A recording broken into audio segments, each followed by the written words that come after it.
Hi everyone, you're welcome to another episode of Christian Therapy with Aisha Verano. Hi guys, have you guys missed me? Because I've missed me. Okay guys, you're welcome. If this is your first time on this podcast, make sure you subscribe and make sure you leave a review on Apple Podcast. Tell us how you're finding this podcast. So please be open and honest about your reviews.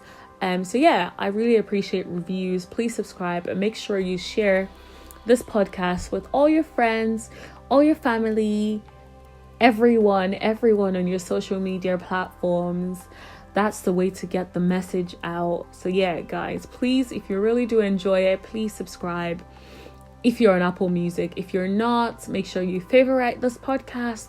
If you're listening to this podcast on Anchor, and if you're listening to this podcast on Spotify, I'm not sure what you can do on there, but do whatever you can do to make sure you're listening to the podcast as often as possible. Thank you guys.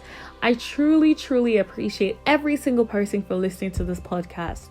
I really hope it blesses you. I really hope it impacts you. Honestly, the reason I do this podcast is because I just want to change lives. Yes, I just want to be helpful, and I hope that you find this podcast helpful and relatable. I found that, I don't receive information if I don't necessarily find the person or sometimes the source relatable. So I really do hope you are finding this podcast very relatable. If you have any comments, send me a message at therapyforchristians@yahoo.com or go onto my Instagram page at Christian Therapy and send me a direct message, guys. Thank you. Okay, let's get into it.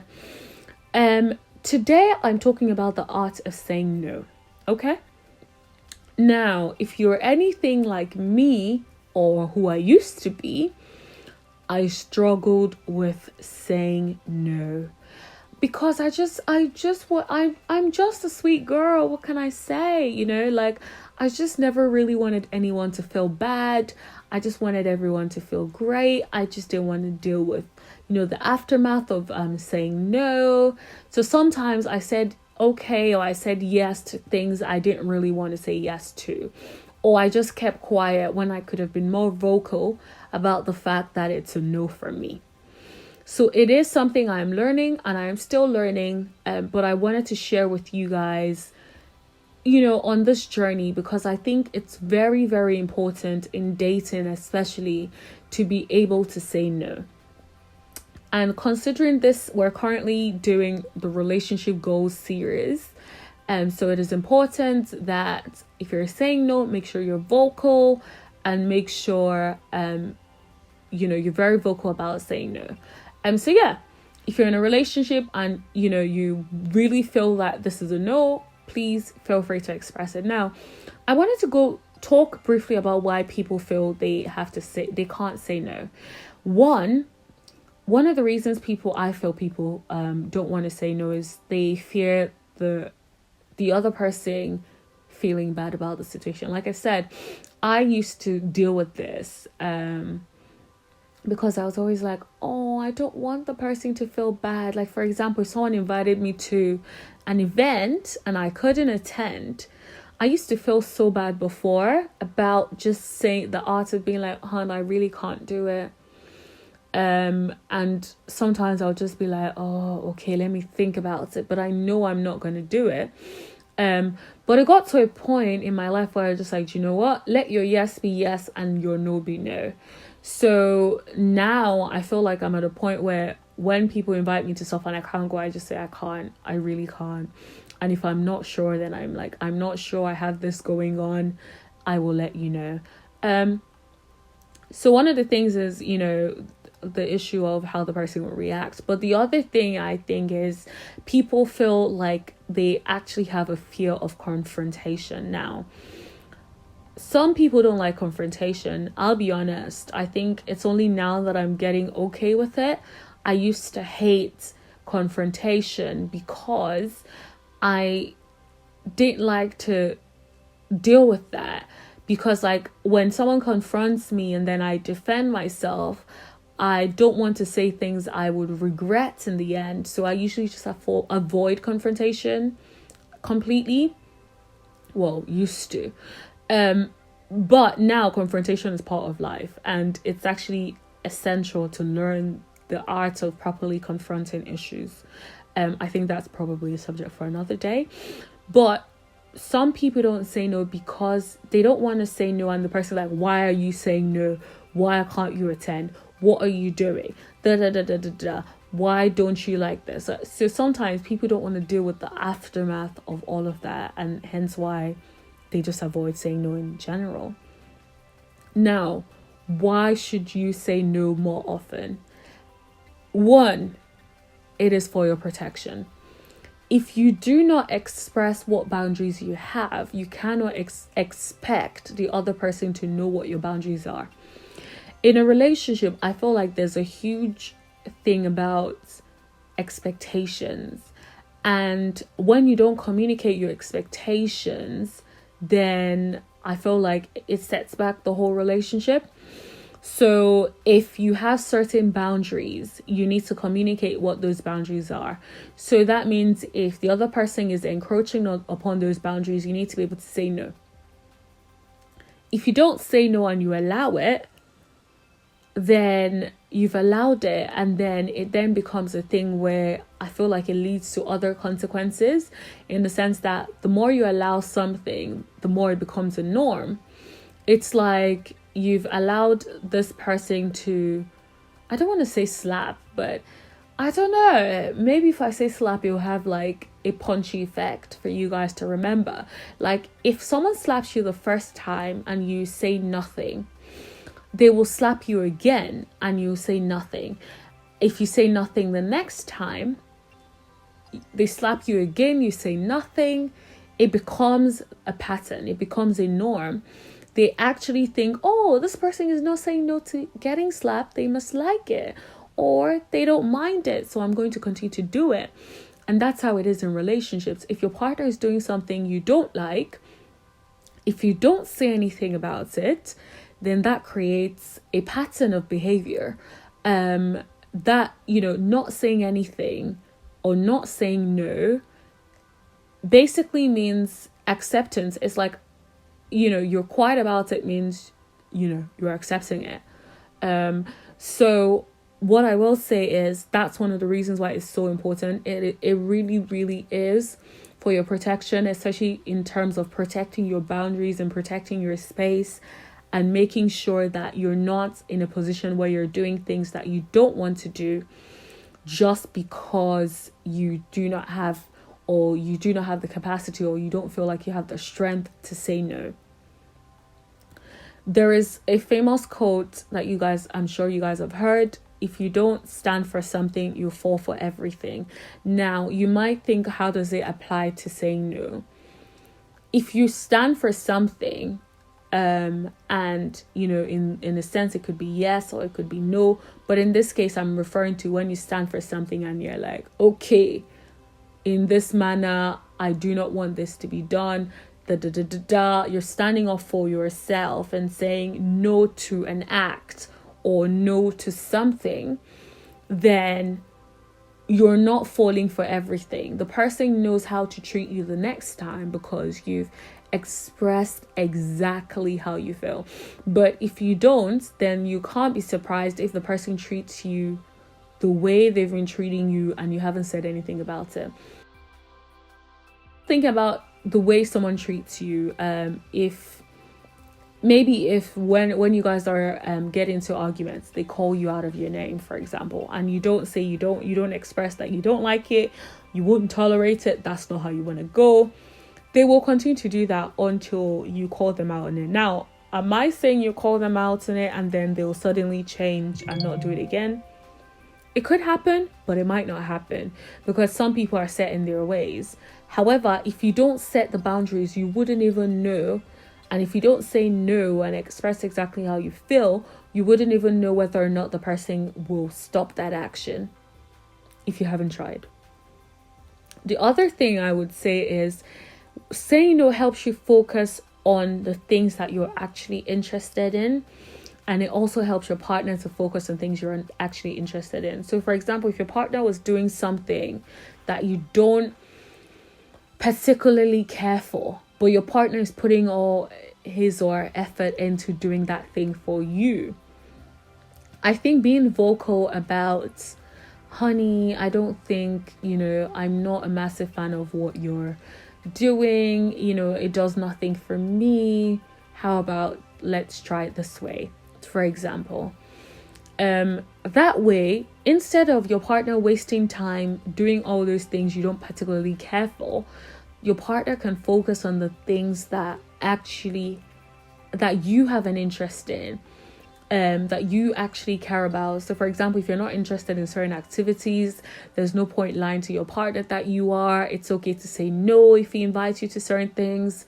It is okay to say no. And that could actually help you guys focus on activities that you both are interested in.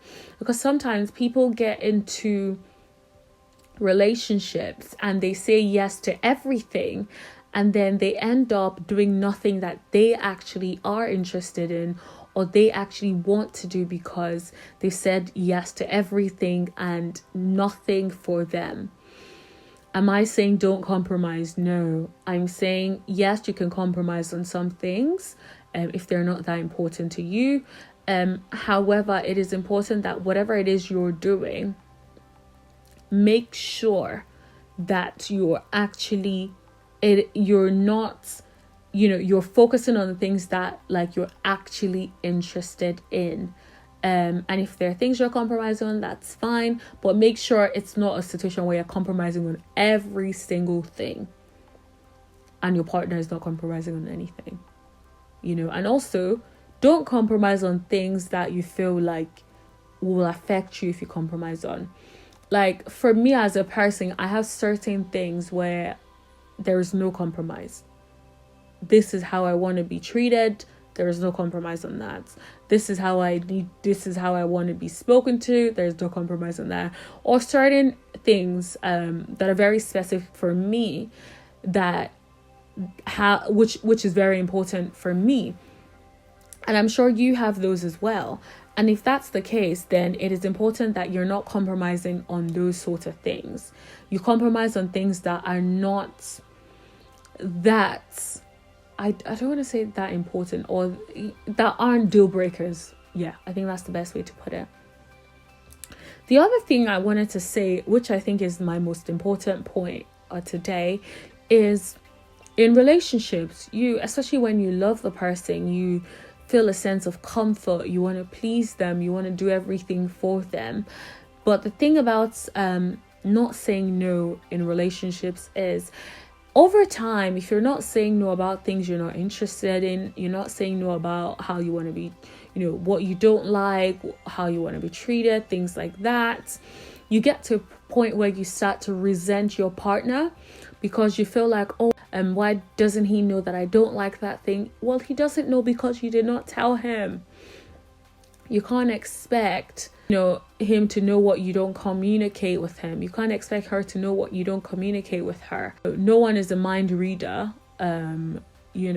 I understand that some people are very perceptive and very good at sort of picking out what you're thinking and stuff. But at the same time, you need to be able to communicate exactly what your expectations are, exactly what you will not tolerate, exactly what your boundaries are. And if you're not communicating that, you can't expect your partner to be like, okay, cool, I, whatever. That's not really how it works. You know what I mean? That's not really how it works. And the thing about resenting your partner is, in resenting your partner for not picking up the cues, and not picking up, on the fact that you don't like something, even though you've never expressed it, you then also start to, especially after going on for a long time, where you become unhappy in the relationship, but also you start to get to a point where you feel resentful of yourself for not being vocal enough about how you felt about specific things. And this is a place where I don't want anybody to get in. It is not a good space to be in. For me, I've dealt with it, even though not in a relationship setting, but in me not being as vocal in my work life about how I wanted to be treated. for me, it got to a point where I started to resent myself for not speaking up enough about, how I felt, and boundaries, and setting really, really important boundaries in work life.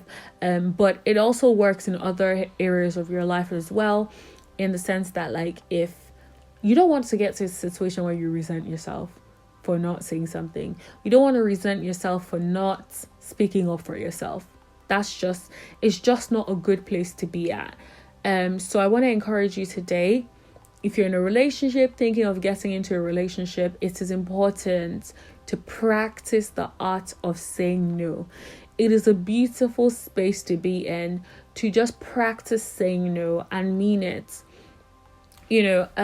Before I round up today's session, I want us to actually read a scripture about this. So if we go to Matthew chapter 5, verse 37. Let your statement be yes, yes, or no, no. A firm yes or no. Anything more than that comes from the evil one. Now, there is some context to that, but I want to just focus on, let your statement be yes, yes, or no, no. Let it be a firm yes or no. There is no reason for you to be like, yes, when you don't mean yes, or no, but you mean yes. I've had people say things like, I said no, but I really wanted him to just chase me. Oh, stop it. Even the Bible has said it, please. Yet let your yes be yes and your no, no. If you mean yes, say yes. If you mean no, say no. The thing about people that say yes or people that say no when they mean yes and vice versa is you ruin it for other people that actually mean yes and other people that actually mean no.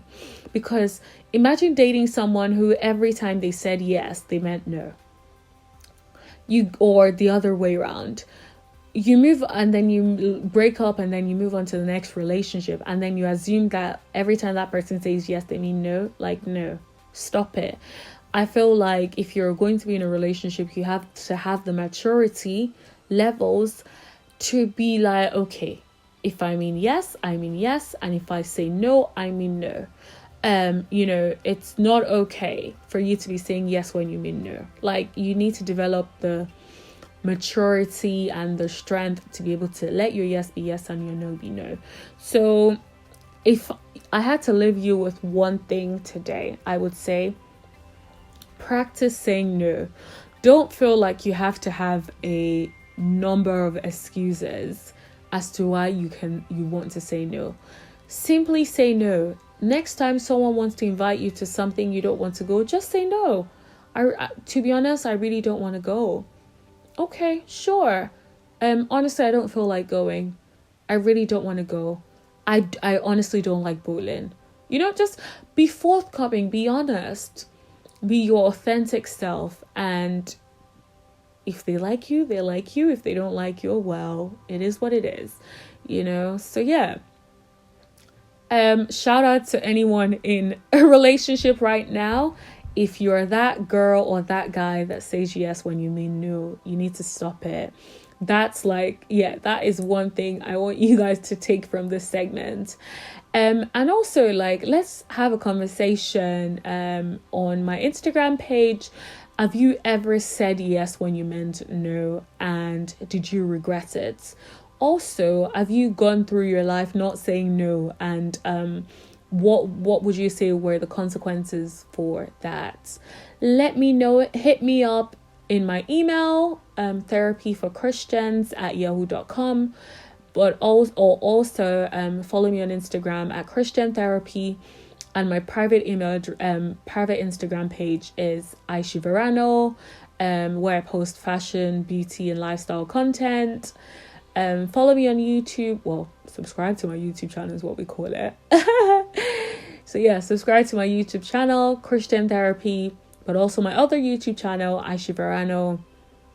Thank you so much, guys, for listening.